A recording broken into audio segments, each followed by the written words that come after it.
Yeah. 9-шы класс. Бәрі бітті дейді ме? Жоқ, бұл тек бас. Шымкенттің ыстық түндері, дәліздегі көз қарасты. Тыңда. 9 жыл бойы бір паркта, бір ауа, бір мектеп. Бүгін міне аттестат қолда, жүрек жүріліп үлдеп. Сен кетесің колледж жаққа, жаңа өмір, жаңа қадам. Ал мен мына мектепте қаламын, жалғызсырап барам. Мә саған дейсің бе?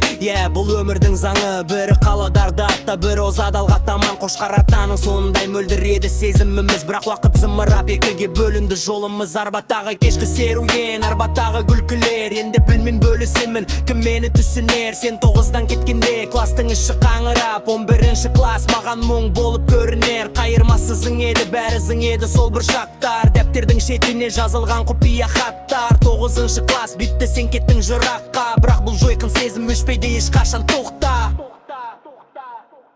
Бекжан базардың маңындай басым айналып барады. Сенің бейнің көз алдымда жүректі жаралайды. Көрші кластың жігіттері сөз айтса да өзіңе. Сен тек маған қараушы едің, сен ұшыйым сөзіңе.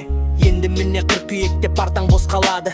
Басқа біреу аттырар, орныңды сипалайды. Бірақ шиза айтқандай бұл өмір үлкен сцена. Сен жаңа рөлдесің, менде сол баяғы баға. Жолың болсын сыныптас, 9-дың ханшайымы. Ұмытпа шам сайты, ұмытпа бұл айдыны. Майнырмасы ді бітіріп артыңнан жетермін. Бұл жойқын махаббатты тарих қып кетермін.